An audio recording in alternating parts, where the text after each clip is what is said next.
Base ना इस पे क्वेश्चन आता है काफी बार ना, limitations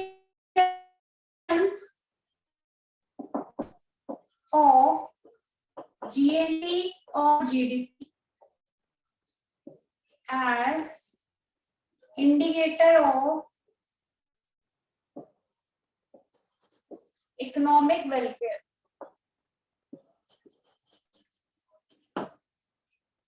बच्चों यूजुअली क्या माना जाता है कि अगर किसी भी कंट्री का जीडीपी रेस कर गया तो इट मींस इकोनॉमी जो है वो गुड है, इकोनॉमी का वेलफेयर हुआ है। जीडीपी किन टर्म्स में रेस किया वो डिपेंड कर, तो इसी टॉपिक से related we have some limitations. कहते हैं हर बारी जीएनपी या जीडीपी का बढ़ना इट डजंट मीन कि इकोनॉमी ने ग्रो किया ही किया है या फिर इकोनॉमी ने डेवलप किया है। Sometimes we have points, we have some limitations that proves if there is changes in these points, GNP and GDP is actually not rising in real terms. Topic समझ आ गया क्या है डिस्कस करना है? Excuse me ma'am. Yes Sanchi. Ma'am आपका board नहीं visible और आपकी आवाज भी बहुत कट कट के आ रही है। मुझे तो मेरी आवाज क्लियर आ रही है, इट मींस मेरी साइड पे कोई एरर नहीं है। You have some network issue? No ma'am, board से क्लियर नहीं है मैम। अच्छा एक्चुअली बोर्ड ना ब्लर आ रहा है और वॉइस भी लैग कर रही है।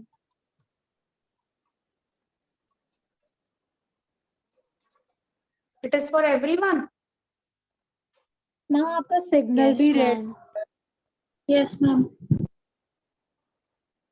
वैसे क्या इशू है ना ये, अभी कल तक मैं फोन पे क्लासेस लगा रही थी तो बहुत अच्छा जा रहा था, अब कल वाईफाई नेटवर्क लगाया है तो ये क्लासेस भी नहीं अच्छी आ रही है। इसका तो नहीं लो आ रही। लिमिटेशंस ऑफ जीएनपी और GDP as indicator of economic welfare, as indicator of economic welfare.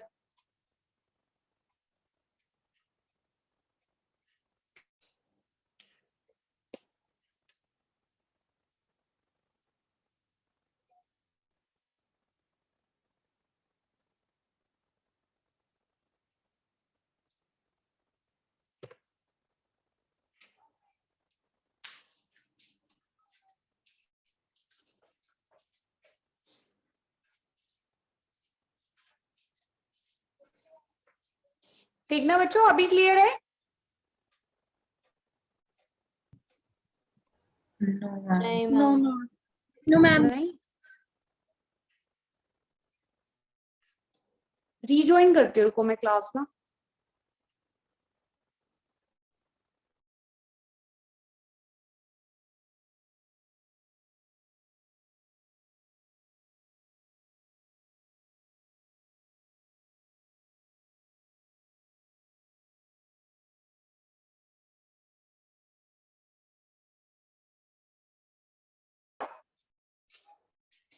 सो अच्छा, टॉपिक समझ आ गया था ना कि हर बार जीडीपी और जीएनपी का बढ़ना इट डजंट मीन कि there is economic welfare always. So we have some limitations related to this topic. First is distribution of GDP.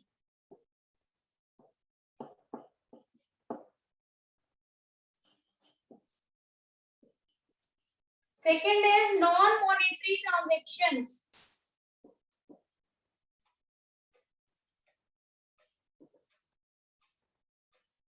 Third is externalities.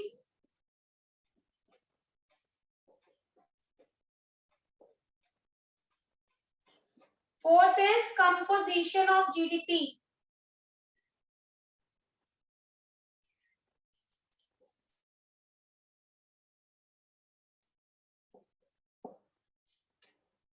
Fifth is negative contribution.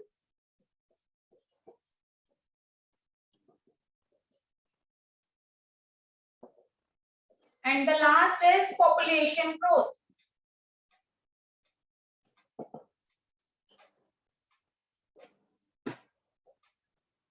Note करो बच्चों इसे।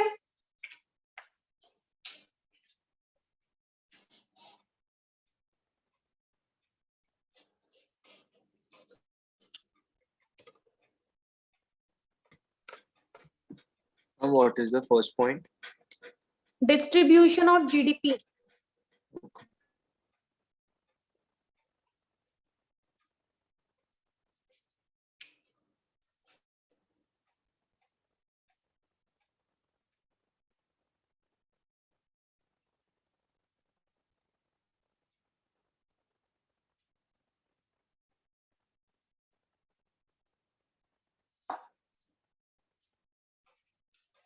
कर लिया बच्चों note? Yes, ma'am.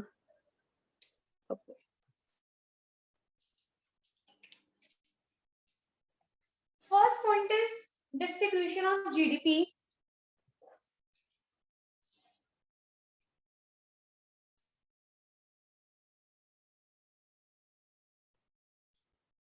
बच्चों अगर हमारा इनकम का डिस्ट्रीब्यूशन अनइक्वल है, if there is unequal distribution,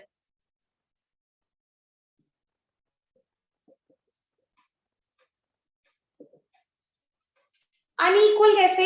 हम लोग इनकम्स को डिवाइड कर रहे हैं, यहाँ पे दो कैटेगरी मान के चलते हैं, एक रिच और एक पुअर। जब इनकम अर्न करने की बात आती है तो एक्चुअल में ना रिच की इनकम बढ़ रही है, रिच की इनकम रेस कर रही है, पुअर जो है वो अपनी बेसिक नेसेसिटीज को भी सेटिस्फाई नहीं कर पा रहा। और अगर तुम ऑन एन एवरेज देखो, टोटल इनकम निकालो तो बेसिकली क्या होता है, जीडीपी रेस कर रहा है, बट वो एक्चुअल टर्म्स में रेस नहीं कर रहा, बिकॉज जो इनकम का मेजर पोर्शन है वो रिच के हाथों में है और poor is not even getting his basic necessities. So in that case we can say if distribution of GDP is unequal then there is no economic welfare. Why? क्योंकि poor तो बेचारा और गरीब होता जा रहा है, रिच के पास और इनकम होती जा रही है, तो ये जो गैप है ये और वाइडन हो रहा है, तो इकोनॉमी का वेलफेयर यहाँ पर नहीं हुआ। समझ आया first point? Yes, ma'am. Yes, ma'am. ठीक है, so if there is unequal distribution of income और we can say unequal distribution of GDP, so it doesn't indicate economic welfare because according to this distribution rich is getting more rich and poor is getting more poor, so the distribution is not equal here, so your GDP doesn't raise in the real terms में GDP कभी भी raise नहीं करेगा। ठीक है, next is इसके मैं तुम्हें नोट्स प्रोवाइड कर दूंगी, नहीं तो अगर ये डिक्टेट करना हो टॉपिक तो बता देना, मैं लिखवा दूंगी बाद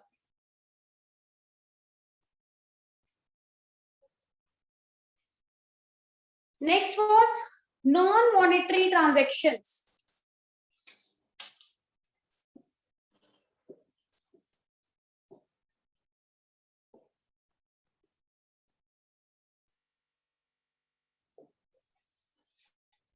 Now we have some non-monetary transactions like accounts. In this we also record all the monetary transactions.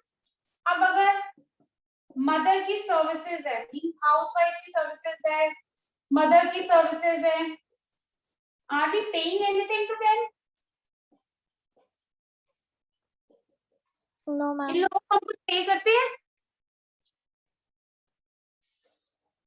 No, ma'am.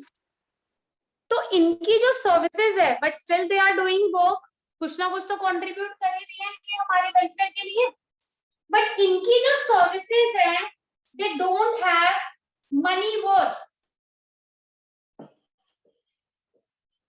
इनकी मनी वर्थ हम लोग कैलकुलेट नहीं कर सकते, इसकी वजह से जो जीडीपी है दैट इज अंडर एस्टिमेटेड, क्योंकि इन सर्विसेज की वैल्यू तो कहीं पे भी रिकॉर्ड नहीं हुई है, तो इनकी अगर सर्विसेज की value record, they are giving their time, they are giving their efforts, तो यहाँ पे इन सर्विसेज की वजह से means whatever we have non monetary transactions in the economy, due to this GDP is under estimated. तो यहाँ पे भी अब जीडीपी जो है उसका डिस्ट्रीब्यूशन क्या हुआ, इक्वल नहीं हुआ। समझ आया? Yes, ma'am. Yes. जिसे ना क्लियर हो बता देना, रिपीट कर दूंगी, कहीं ऐसा ना हो 2-3 बच्चों ने यस बोला तो तुम्हारा भी यस ही चल रहा हो। ठीक है, no problem, without any hesitation please tell me if something is not clear.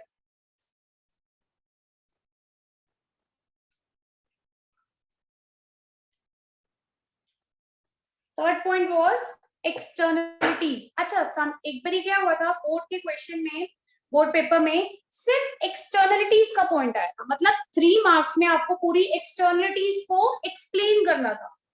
Third point है ना externalities.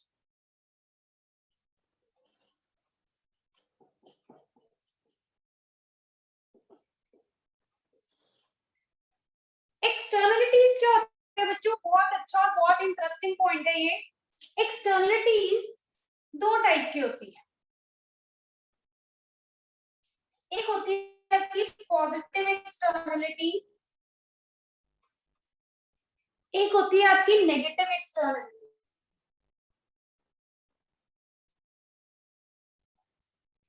Positive is always giving benefit to the economy,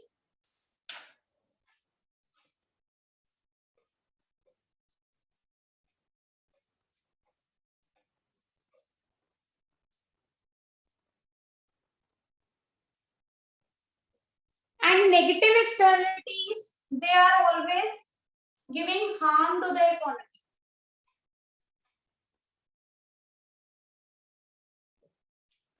ठीक है, अगर तुम्हें एक्सटर्नलिटीज का अलोन पॉइंट आता है तो तुम्हें सब कुछ एक्सप्लेन करना है उसमें। तो we have 2 kind of externalities, one is positive, other is negative, and it is giving benefits, the positive one, and negative one is giving harm to the economy. हाँ, अब देखो इसे ध्यान से सुनना बच्चों। अभी जो पेंडेमिक चल रहा है कोविड का, उसमें क्या किया, लोगों को कोई ऑक्सीजन नहीं मिल रही है प्रॉपर, काफी लोगों ने बहुत सारे चैरिटीज की हैं। तो हम लोग देखो कोई कंसर्न नहीं है किसी का भी किसी से, बट स्टिल हम लोग क्या कर रहे हैं, हेल्प कर रहे हैं ना। किसी ने कॉन्सेंट्रेटर्स मंगवा दिए, किसी ने ऑक्सीजन सिलेंडर्स मंगवा दिए, तो वो एक हेल्प है। उससे क्या हुआ, पॉजिटिव इम्पैक्ट है।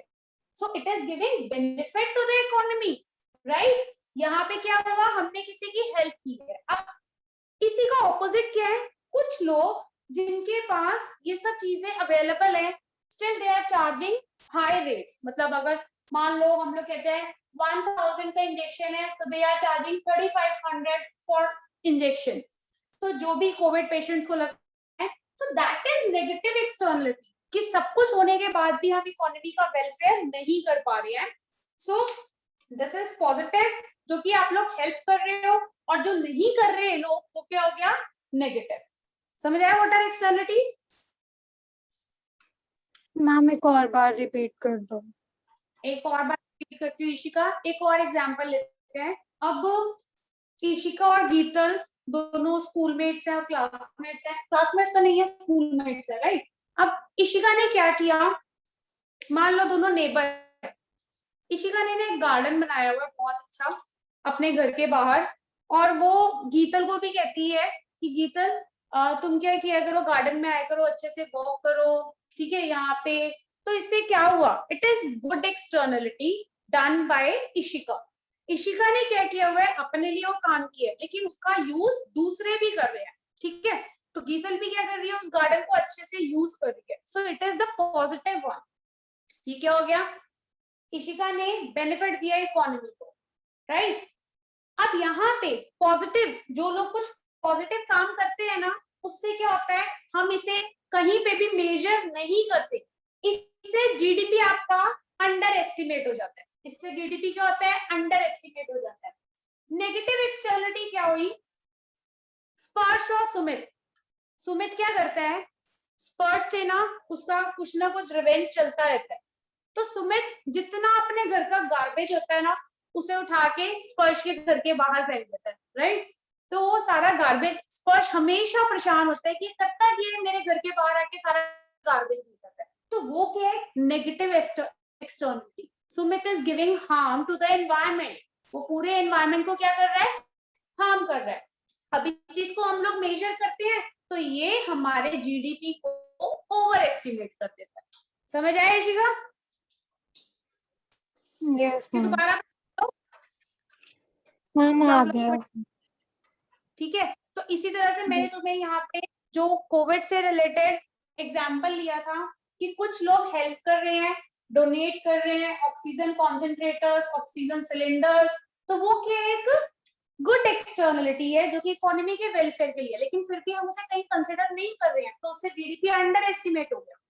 और कुछ लोग क्या कर रहे हैं, सेम चीजों को क्या करते हैं, हाई रेट्स पे प्रोवाइड कर रहे हैं। मान लो जो इंजेक्शन है which is required for Covid patients, तो उसे वो डबल रेट ट्रिपल रेट पे हायर कर रहे हैं। उससे क्या हो जाता है, जीडीपी जो है वो ओवर एस्टिमेट हो गया, but that is harm to the economy. अब क्लियर है सबको? Yes, ma'am. Yes ma'am. Yes ma'am. ठीक है, सो दिस इज एक्सटर्नलिटी, बहुत इंपॉर्टेंट पॉइंट है, याद रखना।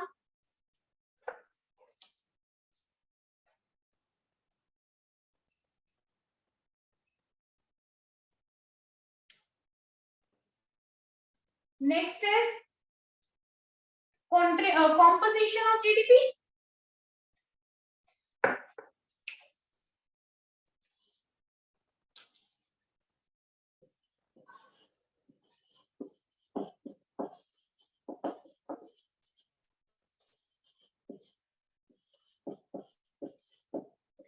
बच्चों, what do you mean by composition? Population का composition क्या होता है, मैंने डिमांड चैप्टर में भी आप लोगों को बताया है। जिन लोगों ने +1 में किया था माइक्रो, कॉम्पोजिशन क्या होता है बच्चों?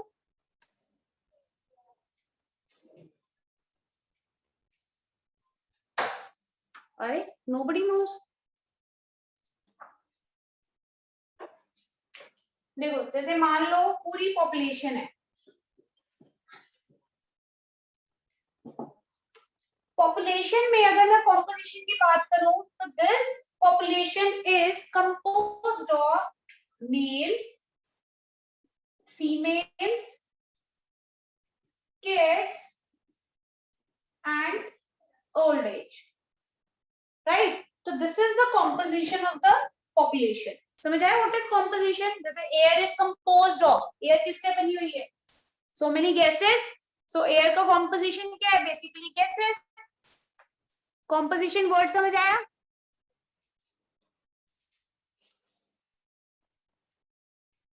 Am I audible? Yes, ma'am. No one is saying yes or no, na? So अब GDP का composition क्या है? मान लो हम लोग जो जीडीपी में हम लोग इंक्लूड करते हैं goods and services produced for the welfare of the consumers,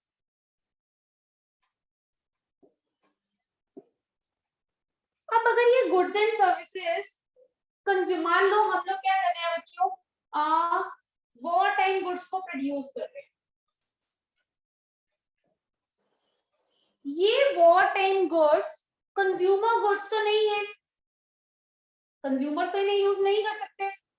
हमने बोला हम ज्यादा से ज्यादा मान लो 80% वॉर टाइम गुड्स प्रोड्यूस हुए और 20% कंज्यूमर गुड्स प्रोड्यूस हुए,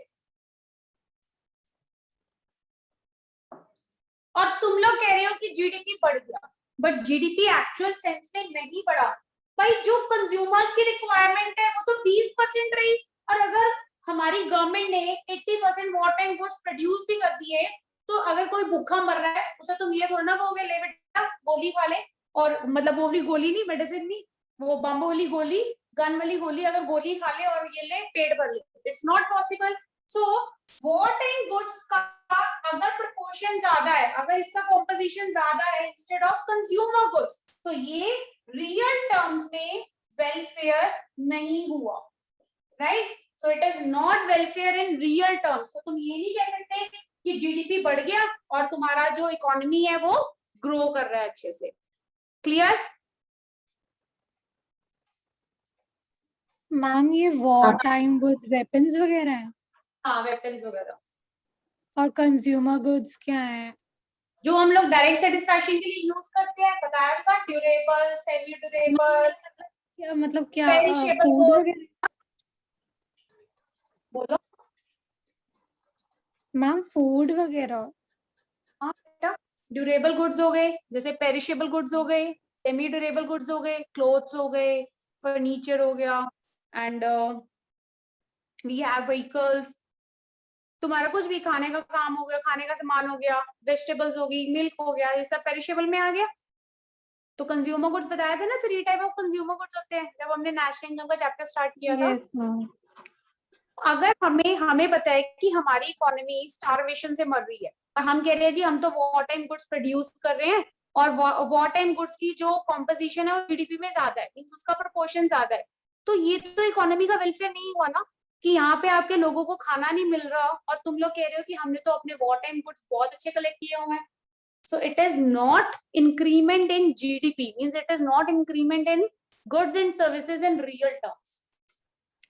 तो हम ये मैम नहीं कह मतलब सकते कि कि हमें इक्वल रखना है ना सब कुछ इट एक इज नॉट तरह से, लाइक इक्वल रखना है, बट किसी भी इकोनॉमी में सिचुएशन के हिसाब से जो भी है। कि पहले वहाँ की जितनी भी पब्लिक है दे शुड बी सेटिस्फाइड। तो यहाँ पे सेटिस्फैक्शन उनकी कंज्यूमर गुड्स से है। अगर उन्हें गुड्स नहीं मिल Yes. रहे, खाने को नहीं मिल रही, पहनने को कपड़ा नहीं मिल रहा, इट मीन्स आपकी जो इकोनॉमी है वो ग्रो नहीं कर रही है। क्लियर? ओके। यस। चले आगे, any doubt? No doubt.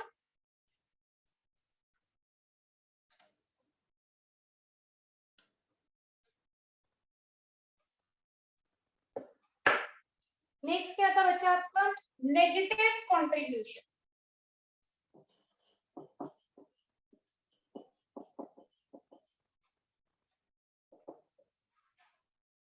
Negative contribution का मतलब है कि हमारी इकोनॉमी में लिकर, सिगरेट, टोबैको, ये सारी चीजें भी प्रोड्यूस होती है ना।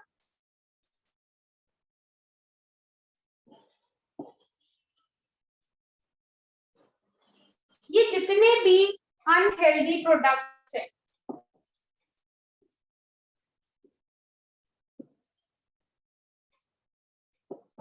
ऑल्दो इससे इनकम लेवल रेज होता है, इनकम तो बढ़ती है, but these products are not healthy for the economy, so it means these are the negative contributions to GDP।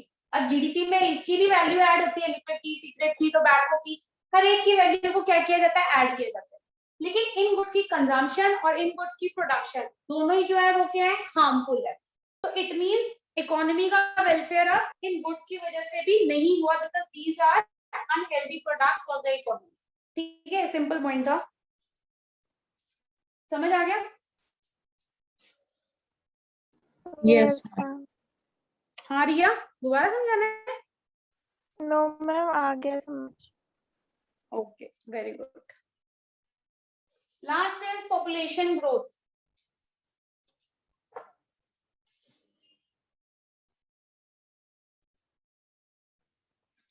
मैंने तुम्हें तभी स्टार्टिंग में बता दिया था इस टॉपिक के कि वैसे जीडीपी का बढ़ना हम लोग इकोनॉमी का वेलफेयर मानते हैं, बट कुछ रीजंस हैं जहां पे वो चीजें बढ़ रही हैं, जीडीपी भी बढ़ रहा है, बट रियल टर्म्स में वो इकोनॉमी वेलफेयर नहीं है। तो तुम्हें अगर टॉपिक क्लियर होगा तभी ये पॉइंट समझ आने थे अच्छे से। Okay, last was population growth.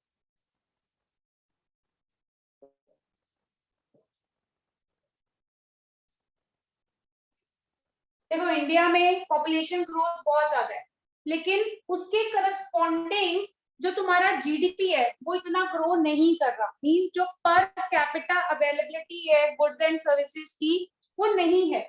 हम तो कह रहे हैं जीडीपी बढ़ रहा है, ठीक है, GDP is rising, but population is also rising.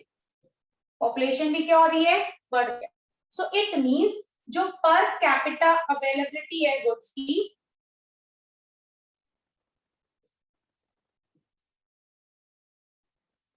of goods and services, it is not rising। जितनी पॉपुलेशन ग्रोथ हो रही है उतना जीडीपी बढ़ नहीं रहा, ये भी इकोनॉमी का वेलफेयर। तुम ये नहीं कह सकते कि हमारा जीडीपी बढ़ रहा है, उसको करस्पॉन्डिंग वे में देखो कि पॉपुलेशन भी बढ़ रही है। तो अगर लोगों को बेसिक नेसेसिटीज भी फुलफिल नहीं की जा रही एंड यू आर सेइंग कि our GDP is rising, so it is not indicator of economic welfare. Clear है बच्चों पॉइंट सारे? All the 6 points? Any point you want me to repeat?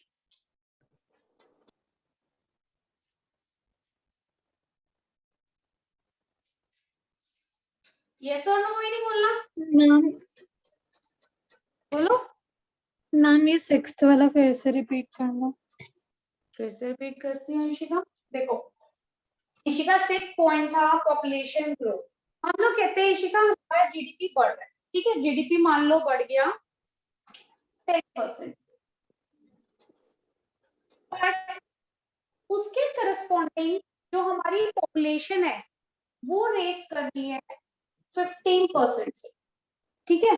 Yes तो क्या टर्म्स में हम लोग ये कह सकते हैं कि हमारा जीडीपी बढ़ा है? क्योंकि नो मैम 5% जो गुड्स एंड सर्विस की अवेलेबिलिटी है वो क्या हो रही है, डिक्रीज हो रही है। मींस जो इकोनॉमी के लोग हैं पोर्शन ऐसा है जहां पे बेसिक नेसेसिटीज भी प्रोवाइड नहीं की जा रही, ठीक है। तो जीडीपी का रेस करना it doesn't mean your economy is also raising. There is no welfare of economy if the population is rising more than the percentage of GDP, right? Yes ma'am. समझ आ मैम गया? एक ना वो वाला point भी distribution of GDP जिसमें richer poor वाला था। हाँ वो दोबारा बताया थे बेटा।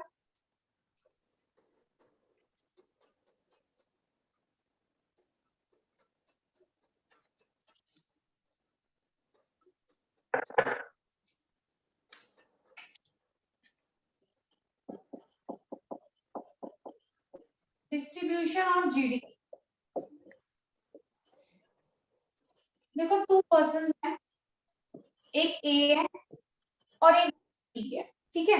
ए की इनकम थी पहले तो 5 लाख पर मंथ और बी की इनकम है 5,000 पर।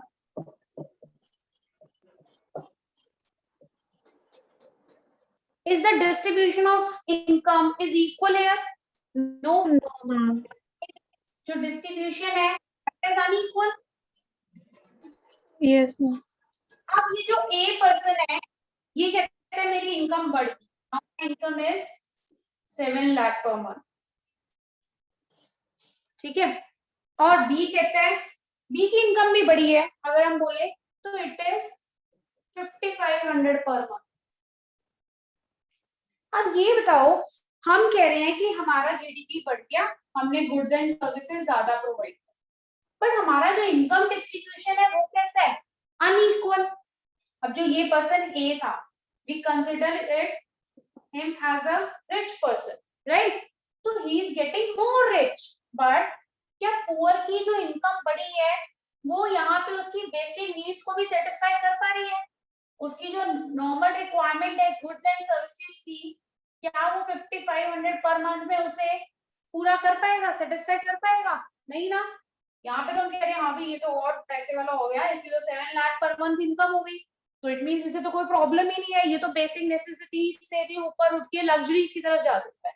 पर यहाँ तो बेसिक नेसेसिटीज भी पूरी नहीं हुई है, तो इट मींस डिस्ट्रीब्यूशन जीडीपी का डिस्ट्रीब्यूशन पे डिपेंड करता है। हाँ इक्वल होता है अगर ये कि हम कहते हैं कि लिविंग स्टैंडर्ड वो हर पर्सन का रेस किया है इकोनॉमी के अंदर, तब आप कह सकते हो कि जीडीपी भी रेस किया है। समझ आया Shikha? Yes ma'am. Any other point?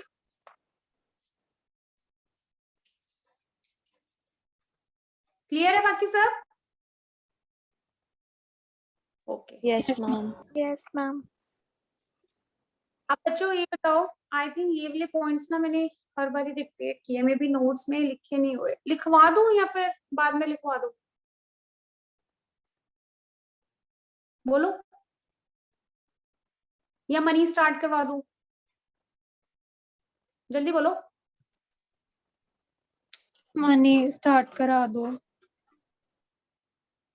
Money start करा दूं, है ना? ईशिका तो यही बोलेगी क्योंकि उसका यूनिट टेस्ट है ना, इसलिए ईशिका वांट्स की मनी स्टार्ट हो जाए फटाफट। चलो मनी स्टार्ट करते हैं। अच्छा, एक एक कॉन्सेप्ट और है यार, ग्रीन जीडीपी का। मैंने जीडीपी डिफ्लेटर बता दिया था लास्ट क्लास में। Yes ma'am. ठीक है, बस एक ग्रीन जीएनपी रह गया। ग्रीन जीएनपी यूजुअली तो पूछा नहीं जाता, एक छोटी सी डेफिनेशन है, देख लेते हैं क्या है।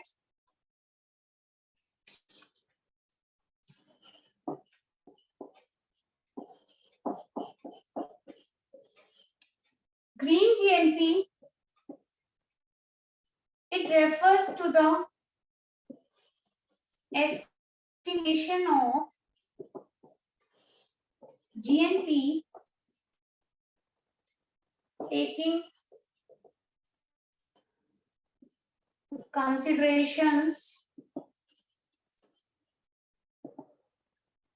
for certain parameters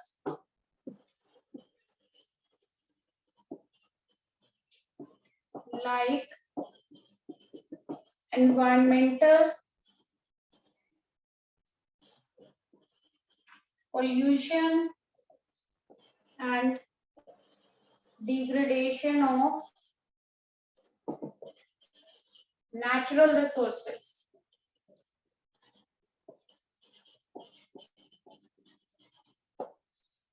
definition note करो बच्चों, फिर समझाते हैं।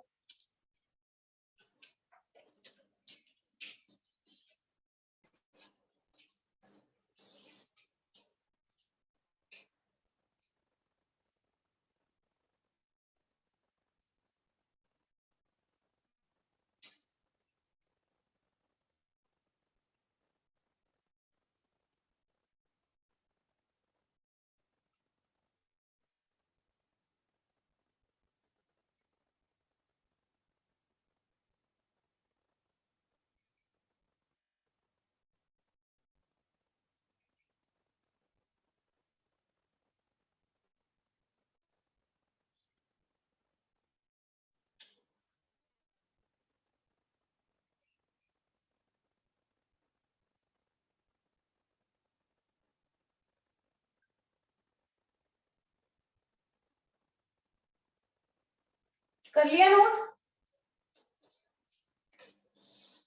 Yes ma'am.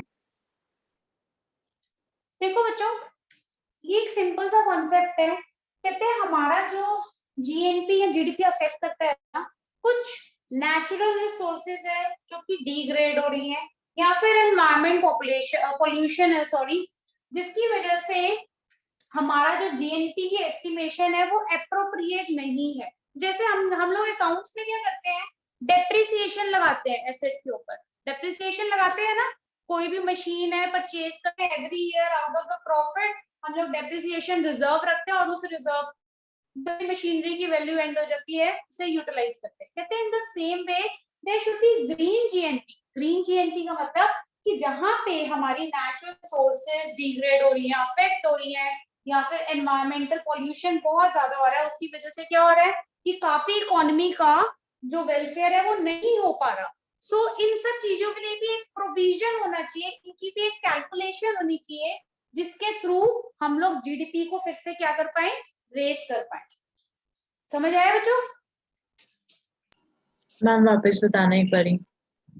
हाँ देखो, होता क्या है बच्चे, हमारे पास देखो ये क्या है, it refers to estimation of GNP. कुछ पैरामीटर्स है, कुछ पैरामीटर्स क्या है वो पैरामीटर्स कि जो एनवायरनमेंट में पोल्यूशन आ रहा है, या काफी सारी नेचुरल रिसोर्सेज है जिन्हें हम लोग डिग्रेड कर रहे हैं, मींस वो हम लोग उन्हें हार्म भी पहुंचा रहे हैं, जिससे हम लोग डिफोरेस्टेशन करते हैं। सो ड्यू टू दिस काफी इकोनॉमी का वेलफेयर, अगर तुम देखो तो यहाँ पे तो ये जो नेचुरल रिसोर्सेज है हम लोगों के लिए भी बहुत यूजफुल है, और जितनी लिविंग लाइफ है उन सब के लिए भी यूजफुल है, तो हम क्या कर रहे हैं, उनको हार्म कर रहे हैं। तो जिस तरह से कहते हैं आप लोग डेप्रिसिएशन का कॉन्सेप्ट रखते हो, सिंपल सा इसका तो ये एग्जांपल है कि डेप्रिसिएशन हम लोग हमेशा मशीन्स के लिए क्या करते हैं, एक रिजर्व बना के उसे एक्यूमुलेट करते रहते हैं, ताकि जब भी मशीन खत्म हो जाएगी, बिल्कुल एग्जॉस्ट हो जाएगी, इन दैट केस ये डेप्रिसिएशन का रिजर्व हम लोग इसको परचेज करने में यूज कर लेते हैं। तो कहते हैं जो हमारी हमारी एक्टिविटीज की वजह से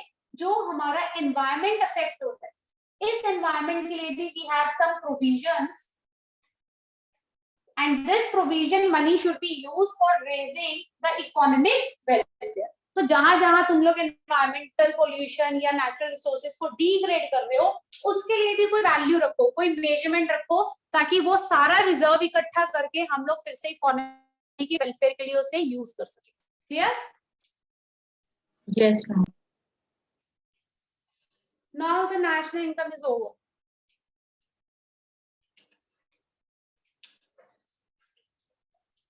Let's start with money now. कब है इशिका एग्जाम? 19th को है ना टेस्ट? Yes, ma'am. इसका money value and government budget. Yes, ma'am. Government budget तो काफी बड़ा और लेंथी चैप्टर है. Now the fifth chapter is money and its components.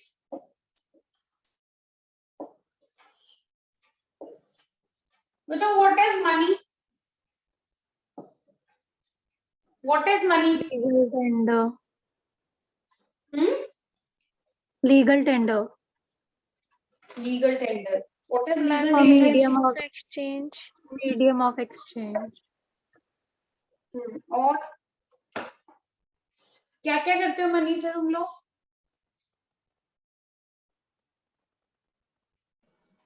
Ma'am पे करते हैं किसी को if we purchase something. हाँ, हम लोग पे करते हैं किसी को when we purchase something and when we are selling something you also receive money. ठीक है?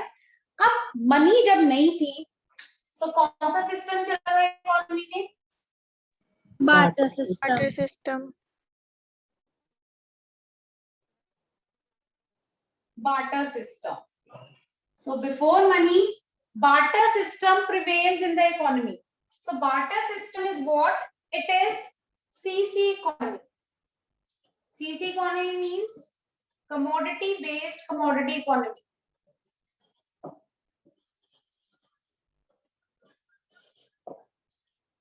पहले क्या था, हम लोग जब एक्सचेंज करते थे when we have no money, when we had no money actually, then in case barter system में हम लोग कमोडिटीज का एक्सचेंज करते थे कमोडिटीज के लिए. अब देखो ये लास्ट 3 years से बार्टर सिस्टम की जितनी भी इंफॉर्मेशन है, मींस इससे related we have features, we have limitations of the barter system, वो सब आपके कोर्स से डिलीट कर दी गई.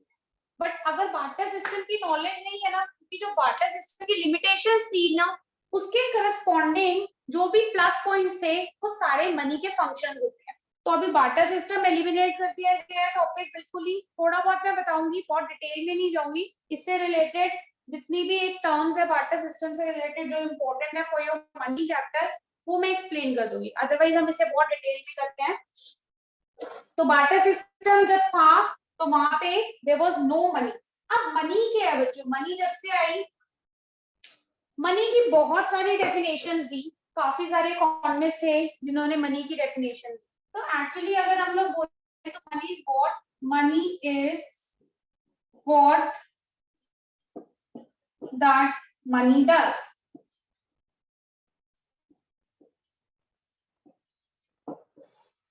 क्या मतलब हुआ इसका? मनी क्या है? जो मनी करती है.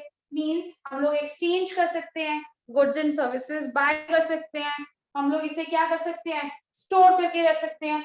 मेजरमेंट्स प्रोवाइड किए इसने, जो कि बार्टर सिस्टम में पॉसिबल नहीं थे. तो बार्टर सिस्टम जहां पे हम लोग कमोडिटी के लिए कमोडिटी एक्सचेंज करते थे, उसकी सबसे बड़ा जो ड्रॉबैक था, there was lack of double coincidence of what?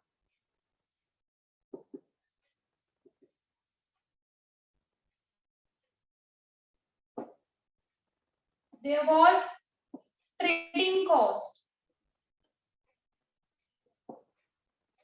ठीक है? Lack of unit of value.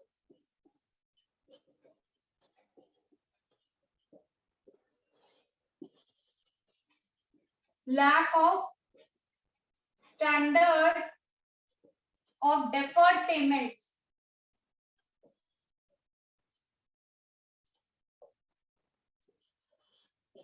lack of transfer of value,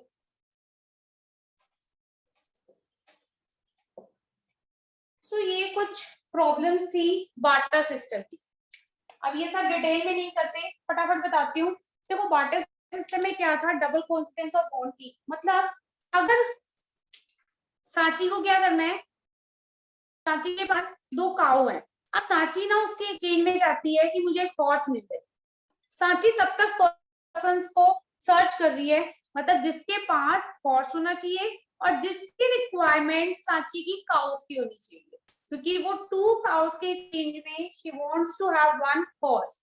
तो वहां पे जो एक्सचेंज प्रोसेस है वो तब तक चलता रहेगा जब तक सांची अपनी ट्रांजेक्शन को लेके सेटिस्फाई नहीं हो जाती। तो इसके बीच में सांची जिन भी लोगों से ट्रांजेक्शन करेगी, मान लो उसको वो हॉर्स नहीं मिल रहा, तो उसने क्या किया, कुछ शीप्स ले ली, ठीक है, या फिर उसने क्या किया, कुछ गॉड्स ले ली। तो जब तक उसे हॉर्स नहीं मिला, फाइनल हॉर्स नहीं मिला, तब तक सांची ट्रांजेक्शंस करती रही। इन ट्रांजेक्शंस को हम लोग बोलते हैं intermediate transactions.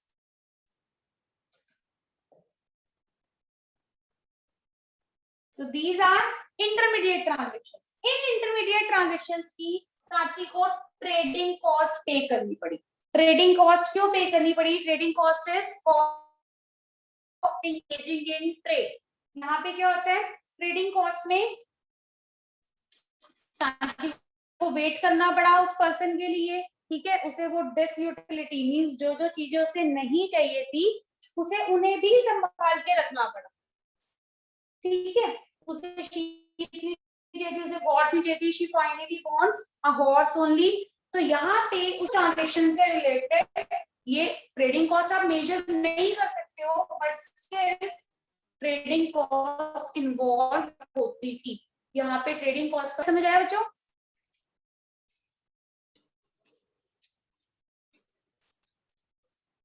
Ma'am trading cost एक बार मैम एक बार रिपीट कर दो। हाँ दोबारा रिपीट करती हूँ, पूरा पॉइंट समझाऊं कि ट्रेडिंग कॉस्ट बताऊं बस? हाँ तुष्टि पूरा पॉइंट मैम पूरा एक बता। देखो, lack of double coincidence of bond. Double coincidence का मतलब क्या होता है? मैंने अभी बताया था कि सांची के पास 2 काऊ है और वो इसको एक्सचेंज करना चाहती है एक हॉर्स के लिए, राइट? तो ये डबल कोइंसिडेंस है। डबल कोइंसिडेंस कैसे है कि जो सांची को चाहिए वो उस पर्सन के पास होना चाहिए और उस पर्सन की रिक्वायरमेंट जो सांची के पास है उसकी होनी चाहिए। तो इस सिचुएशन को हम बोलते हैं double coincidence of bond.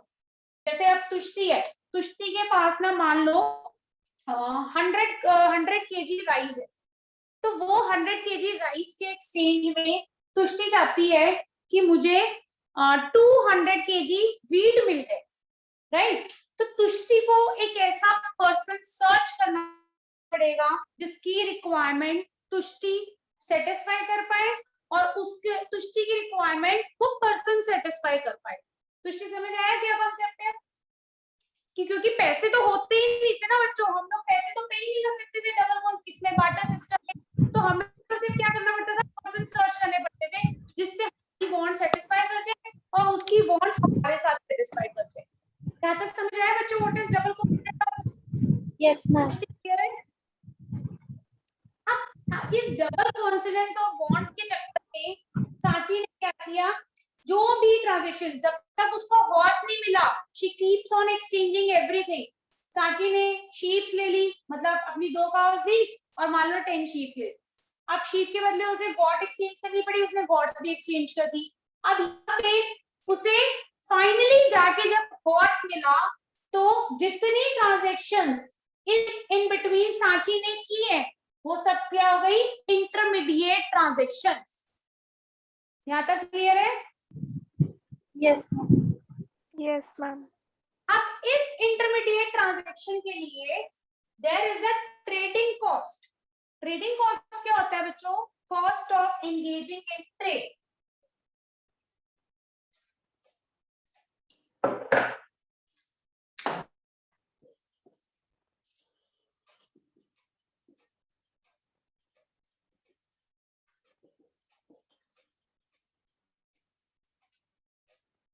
Cost of engaging in trade, trade cost में दो चीजें आती हैं, एक आती है आपकी सर्च कॉस्ट, एक्चुअली वही प्रॉब्लम है ना, बार्टर सिस्टम के लिए डिटेल में जाना पड़ता है तभी आपको मनी समझ आता है, पता नहीं बार्टर सिस्टम में एलिमिनेट कर दिया। सर्च कॉस्ट और this utility of waiting,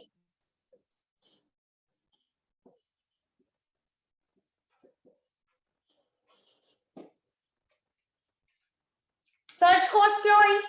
Sanchi ने इन लोगों को सर्च किया, जब तक उसे फाइनल हॉर्स नहीं मिल रहा था उसे इंटरमीडिएट ट्रांजैक्शंस करनी पड़ी।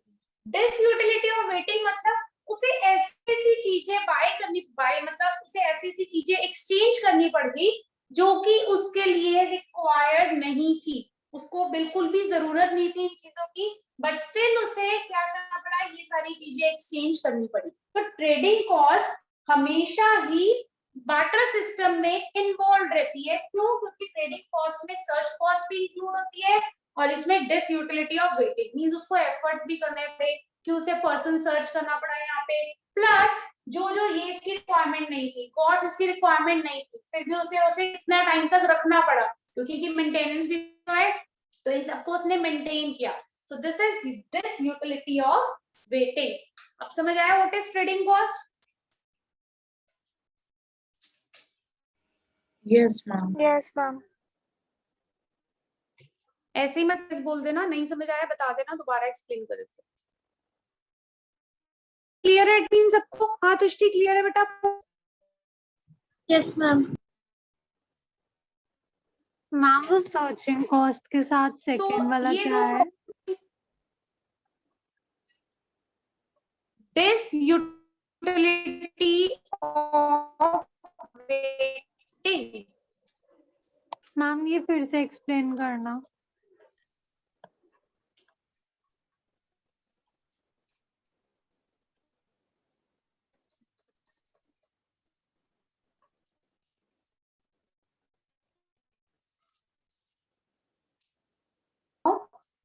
See, trading cost is what?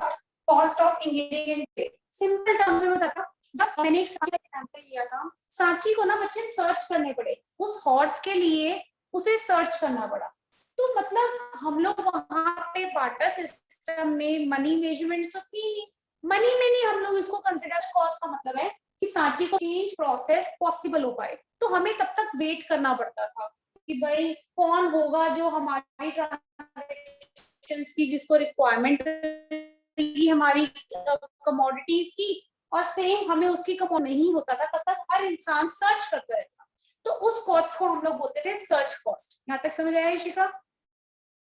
Yes ma'am. Now this utility of waiting, बच्चों ये ट्रांजैक्शन पॉसिबल हो पाए इसके लिए सांची ने कुछ इंटरमीडिएट ट्रांजैक्शंस की। दिस यूटिलिटी का मतलब ये टर्म्स उसके किसी यूज की नहीं थी, बट स्टिल उसने इन सबको रखा। क्यों रखा? क्योंकि जब तक उसका फाइनल एक्सचेंज प्रोसेस नहीं हो जाता उसे ये सब मेंटेन करना पड़ा। This is this utility of waiting. समझ आया बेटा?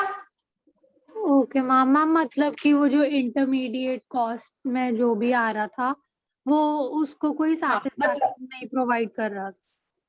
हाँ बेसिकली वो उसके रिक्वायरमेंट की चीजें नहीं थी, ट्रांजैक्शंस जो भी उसने की, but still she has to keep, because वहां पे उसे तब तक फाइनल ट्रांजैक्शन के लिए जब तक पर्सन नहीं मिला उसे ये सब कुछ भी रख के चलना पड़ा। ठीक है? Okay ma'am. तो थे ही नहीं तो पैसा खरीद की जाती, अब पैसे नहीं थे, ये सब होती रहती। ठीक है मैम आपकी वॉइस ना लैग हो रही है। फिर से लैग हो रही है? यस मैम बोर्ड भी क्लियर नहीं आ रहा।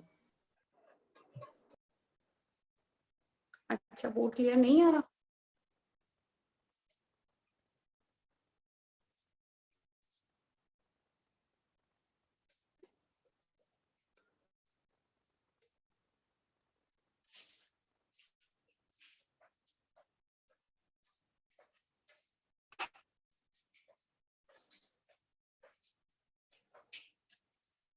देखना बेटा, आप क्लियर है?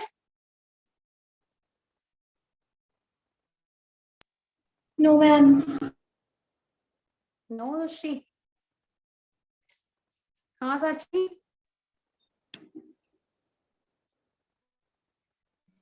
नो मैम, अभी भी नहीं आ रहा। चलो फिर एक बार फिर से रिज्वाइन करती हूँ ताकि क्लियर तो हो सब कुछ।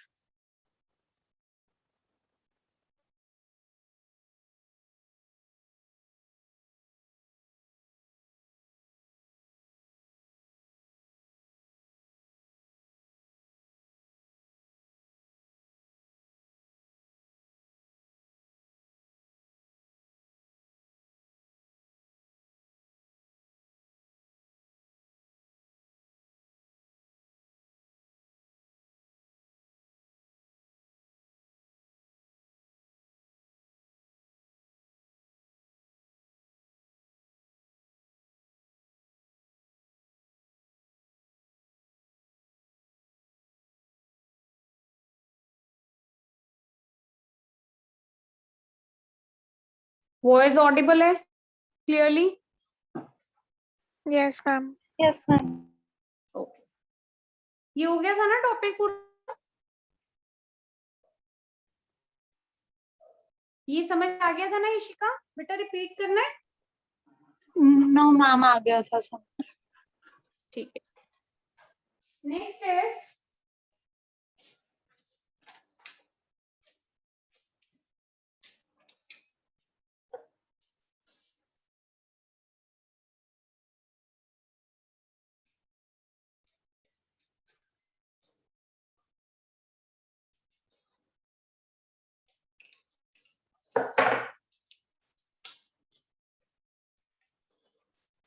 lack of unit of value। Unit of value को हम लोग मेजर ऑफ वैल्यू की बोलते हैं।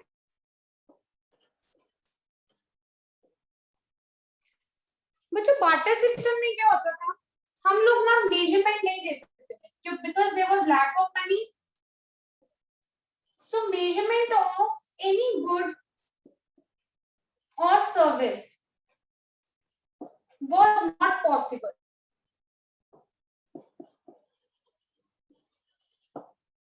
अभी हम लोग क्या करते हैं, जो हमारी मॉनेटरी इकोनॉमी है वहां पे हमें कुछ भी परचेज करना होता है तो हम क्या कहते हैं, इसका प्राइस क्या है, because we are ready to pay the price here.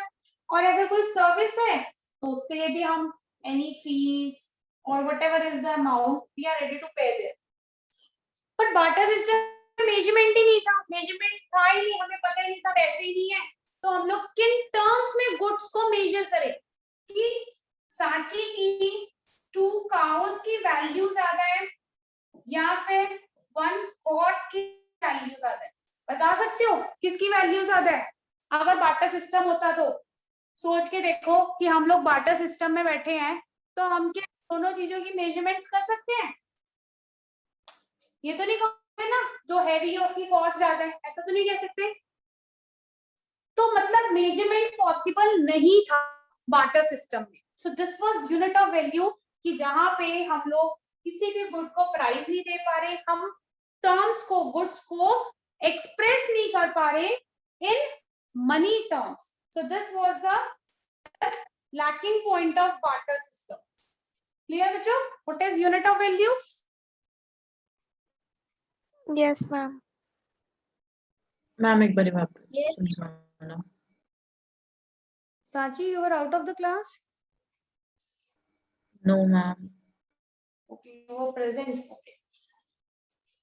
देखो measurement of lack of unit of value, मैंने सिर्फ एक सिंपल सी टर्म बताई है जो साची तुम्हारे पास 2 काउस थी and you want to exchange it for a horse.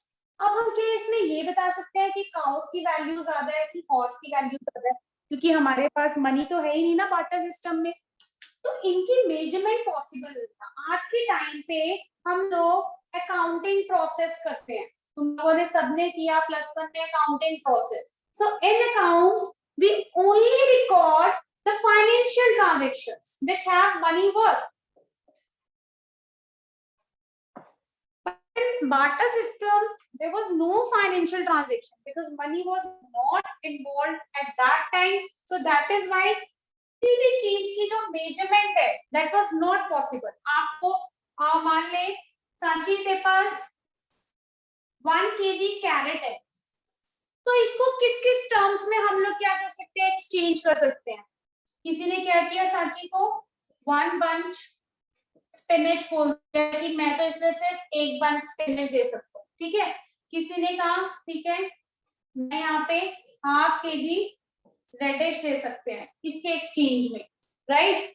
यहाँ पे किसी ने कहा कि ½ kg टोमेटोज दे देते हैं. तो मतलब अगर मैं वेजिटेबल्स का भी एक्सचेंज करूं तो इस वेजिटेबल्स के एक्सचेंज में भी we have so many options. हमें पता नहीं है कि हमारे कैरेट की एक्चुअल वैल्यू कितनी है और जो चीजें हम लोग एक्सचेंज कर रहे हैं बेसिकली उनकी वैल्यू मेरी 1 किलो कैरेट के बराबर है कि नहीं है. तो जो मेजरमेंट था ना, यूनिट ऑफ वैल्यू का मतलब होता है मेजर करना इन मनी टर्म्स, तो वो बार्टर सिस्टम में पॉसिबल नहीं था. आपको अपने एक गुड के लिए बहुत सारी इंटरमीडिएट ट्रांजैक्शंस को सोचना पड़ता था. क्लियर बेटा? Yes, ma'am. So this was another drawback of barter system. Next is store of value. Store of value point करवाया था मैंने ना.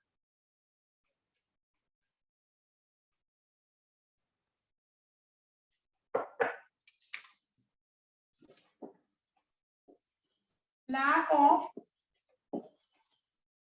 store of value.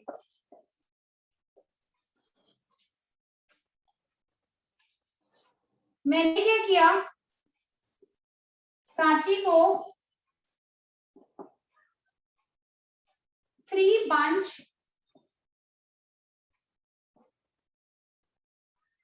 बनानास के दे दिए, राइट. और इसके एक्सचेंज में सांची ने कि मुझे 1 kg राइस दे दे. अब मैं ना कुछ टाइम बाद सांची के पास जाती हूँ 1 kg राइस लेके, ये काम करो मुझे ना फिर से बनाना दे दो, राइट. तो इस केस में जो सांची ने बनाना दिए ना, मैं कहती हूँ ये वो बनाना नहीं जो मैंने तुम्हें दिए थे. तो सांची कहेगी अब मैं इतने टाइम तक आपके बनाना, 1 महीने बाद आप आ रहे हो, 1 महीने तक मैं आपके बनाना स्टोर थोड़ा करके रख सकती हूँ, इसमें तो वैल्यू चेंज होगी होगी. आपने मुझसे पूछा कि बनाना चाहिए, मैंने आपको 3 बंच बनाना की प्रोवाइड कर दिए और मैं सांची से इस चीज पे मेरा डिस्प्यूट सेटल नहीं हो रहा कि मुझे सेम वही क्वालिटी का बनाना चाहिए जो मैंने सांची को दिया था. तो is it possible? Is it possible for her to provide me the same kind of bananas? नहीं होता. Sometimes quality variations आती हैं. अगर हम लोग एग्रीकल्चर कंट्री में भी है जहाँ पे हमें पता है main occupation is agriculture, still वो सेम चीजें नहीं प्रोड्यूस हो पाती. तो यहाँ पे क्या है बच्चों कि जो भी प्रोडक्ट हम लोग एक्सचेंज करते थे ना बार्टर सिस्टम में, उसकी स्टोरेज पॉसिबल नहीं. सांची को जो हॉर्स मिला था 2 काउस के एक्सचेंज में, जिसने काउ मान लो इशिका ने ली, इसमें से ना एक काउ वो मर गई. इशिका कहती तूने मुझे बेकार गाय दे दी कि वो तो अब मर गई, मैं तो उसे रख ही नहीं सकती थी. तो यहाँ पे क्या हुआ, स्टोरेज वाज नॉट पॉसिबल. क्योंकि अब ये काउ को स्टोर तो नहीं करके रख सकती कि नहीं ये शायद ठीक हो जाएगी या मैं इसे रख लूंगी, तो ये तो पॉसिबल नहीं है ना कि स्टोरेज तो पॉसिबल नहीं है. तो स्टोरेज जो थी, अब मनी है, मान लो मैंने क्या किया, सांची को 10,000 रुपीज दे दी, ये लैंडिंग थी मेरी उसको, और after 1 month I am saying give my money back. तो क्या कर सकती है, आराम से मुझे वापस कर सकती है ना मेरे पैसे, कि 10,000 अगर मैंने उसे दिए है और 1 month के बाद मैं कह रही हूँ कि सांची मेरे पैसे मुझे वापस करो, तो वो इजीली वापस कर सकती है ना उसे. ये जो स्टोरेज वाला सिस्टम था वो पहले पॉसिबल नहीं था, बार्टर सिस्टम में पॉसिबल नहीं था. क्योंकि जब हम लोग कमोडिटीज को सेव करते थे, कमोडिटीज को एक्सचेंज करते थे, उस केस में कमोडिटीज कभी भी खराब हो सकती है, या अगर हम एनिमल टाइप कमोडिटी में हम लोग उसको स्टोर कर रहे हैं तो उनमें से कोई भी बीमार पड़ सकता है, किसी की भी डेथ हो सकती है, तो हम लोग वो चीजें वापस नहीं मांग सकते। इसीलिए स्टोरेज फंक्शन जो है वो पॉसिबल नहीं था वहां पे। समझ आया बच्चों? Yes, ma'am. Yes, ma'am. ठीक है। So next is transfer of value.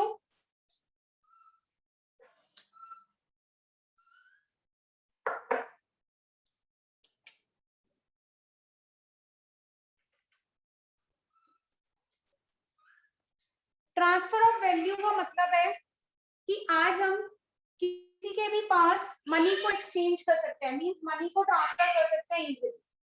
Money can be transferred easily to any person.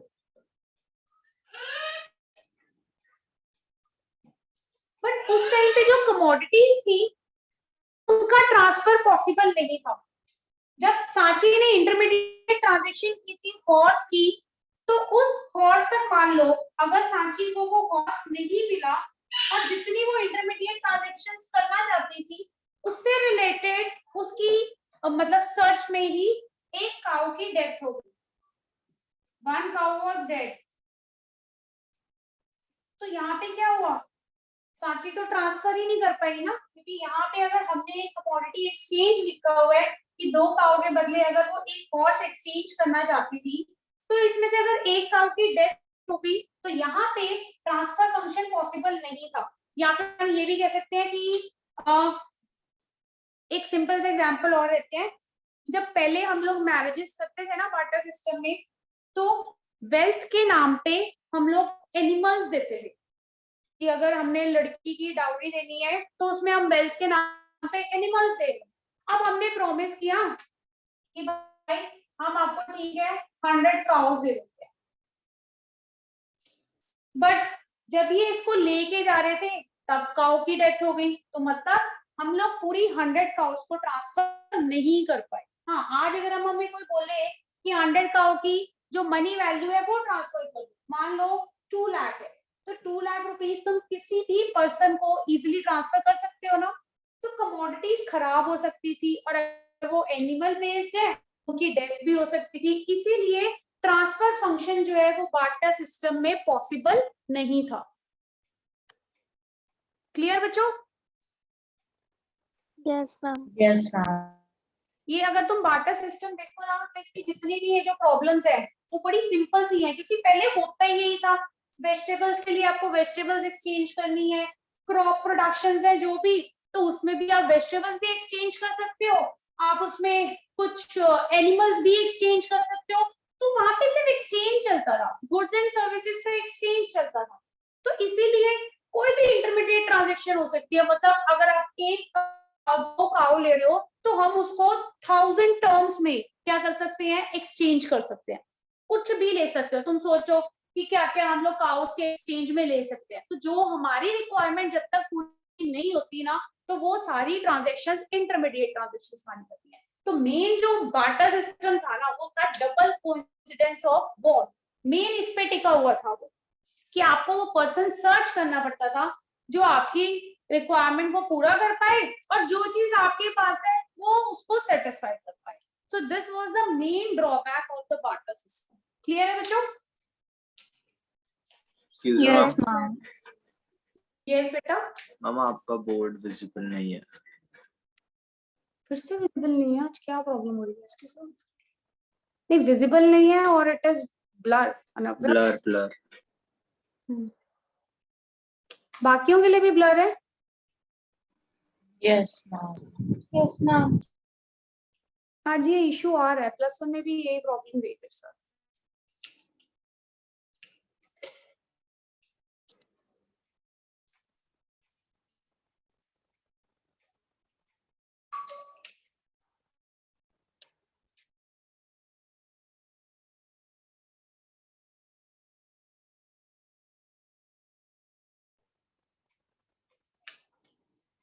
Blur है बेटा अभी भी?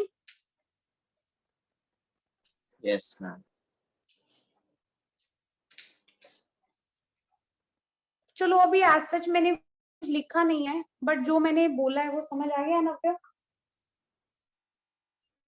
Yes, ma'am. ठीक है।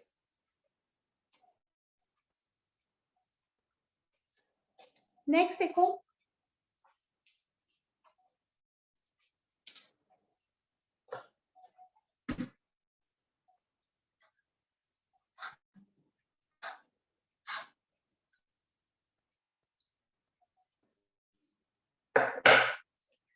next is when money was evolved. So there was evolution of money. किन किन फॉर्म्स में था? सबसे पहले था कमोडिटी, सबसे पहले excuse me ma'am, yes Ishika. Ma'am lack of standard of deferred payment कर लिया हमने। अच्छा वो रह गया, कोई बात नहीं, अभी मनी के फंक्शन में समझा देते हैं, ठीक है। ओके एनिमल मनी मतलब एनिमल एक्सचेंज लिख देते हैं। Next is commodity, next is metallic, then your paper money,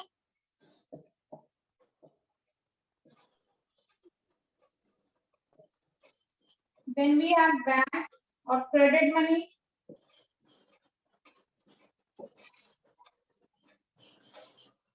bank के अंडर ही we have plastic money।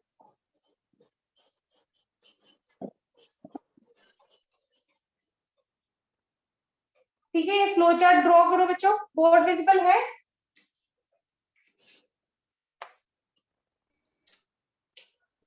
Yes ma'am. Yes, ma'am. ठीक है, नोट करो।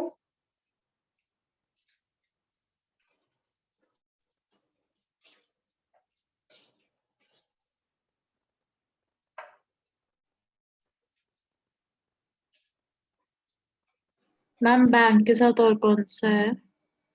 क्रेडिट मनी और credit money, then last is plastic money.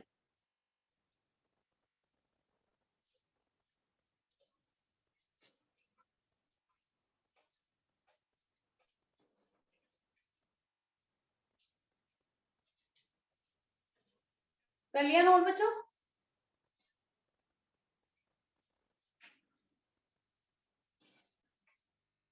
देखो सबसे पहले था एनिमल, जहां पे हम लोग वेल्थ को मेजर करते थे इन टर्म्स ऑफ एनिमल। ठीक है, यहाँ पे एनिमल्स का एक्सचेंज होता था, मैंने अभी बताया भी था आपको। काउस, हॉर्स, जितनी भी कैटल्स थी वो सारे के सारे हम लोग क्या करते थे, एक्सचेंज करते थे। तो जो लोगों की वेल्थ मेजर की जाती थी वो एनिमल टर्म्स में थी। उसके बाद आई आपकी कमोडिटी। अब हम यहाँ पे एक्सचेंज, जैसे मान लो हमने जो लोगों ने प्रोड्यूस करना स्टार्ट कर दिया, लेदर हो गया, बैग्स हो गए, शूज हो गए, तो ये सारी चीजें उन्होंने खुद बनाना स्टार्ट कर दिया था। तो यहाँ पे हमने कमोडिटीज के थ्रू कमोडिटीज को एक्सचेंज करना स्टार्ट कर दिया। ठीक है, ये दोनों तो सिंपल है, पता है एनिमल का एनिमल से एक्सचेंज हो रहा था, यहाँ पे कमोडिटी का कमोडिटी से एक्सचेंज हो रहा था। Then comes your metallic money. Metallic दो फॉर्म में थी, एक आपका गोल्ड और एक सिल्वर। गोल्ड और सिल्वर सुना था हम लोग कहते थे सोने की अशर्फियां दे रहे हैं या चांदी की अशर्फियां दे रहे हैं। फिर से ब्लर हुआ था बोलना अभी, Yes, ma'am. अभी ठीक है ना? अभी क्लियर है बच्चों? Yes, ma'am. Yes, ma'am. तो जैसे जैसे ह्यूमन जो है वो सिविलाइज्ड होता गया, तो उसका जो मनी का सिस्टम है, जो एक्सचेंज प्रोसेस है, वो भी क्या हो गया, सिविलाइज्ड हो गया था। तो मेटालिक मनी जो है, जैसे ह्यूमन सिविलाइजेशन हुई तो यहाँ पे कॉइनेज सिस्टम स्टार्ट हो गया था। कॉइनेज सिस्टम था यहाँ तो गोल्ड के कॉइन्स, यहाँ पे हमने क्या किया था, सिल्वर के कॉइन्स एक्सचेंज होना स्टार्ट हो गए थे। ठीक है, तुम्हें पता है कि जितना भी ये राजे महाराजों वाला टाइम था, वहां पे हम लोग ये गोल्ड एंड सिल्वर एक्सचेंज करते थे। बट ये जो सिस्टम है ये भी नहीं चला था, बिकॉज इसमें ना हमें रिजर्व बहुत करना पड़ता था। तो रिजर्व, इतना गोल्ड रिजर्व करना, इतना सिल्वर रिजर्व करना, वो सब पॉसिबल नहीं था. Then there was introduction of paper money.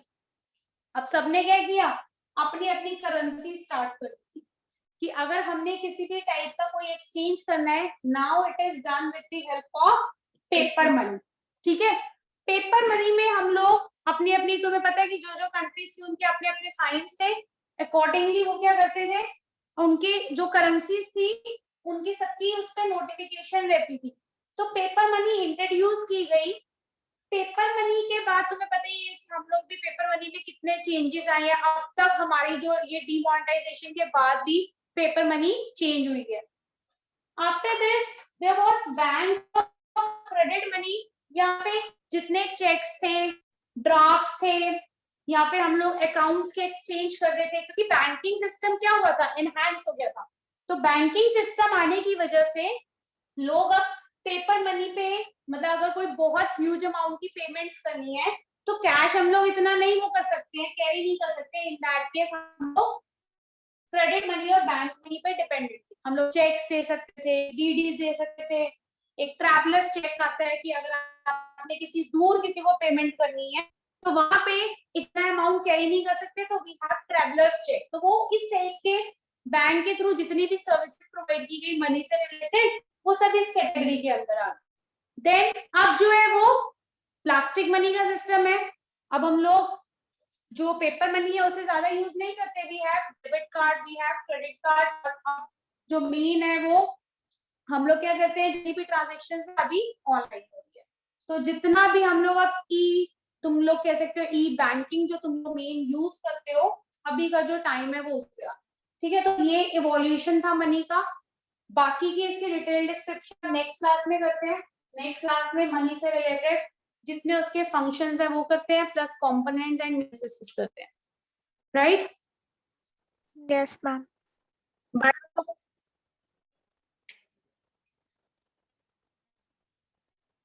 अच्छा, मैंने अभी तुम्हारा एक टेस्ट भी रखना है, इकोनॉमिक्स का भी और अकाउंट्स का भी. फर्स्ट चैप्टर का टेस्ट ले लूं. फर्स्ट चैप्टर का टेस्ट मैं तुम्हें ग्रुप पे व्हाट्सएप करती हूँ कि कौन सी डेट पे तुम लोग फर्स्ट चैप्टर का टेस्ट होगा, इकोनॉमिक्स का, introduction of macro economics. Yes ma'am. ठीक है मैम कब? बाय बच्चों. अभी मैं ग्रुप पे बेटा मैसेज कर. मैम ऑनलाइन मैम होगा? मतलब नेक्स्ट वीक ही करोगे ना? नहीं, इतनी लेट क्यों इशिका, एक ही तो चैप्टर है. अच्छा मतलब कि मैम सैटरडे संडेज को रखोगे? हाँ, मोस्ट प्रोबेबली सैटरडे संडे.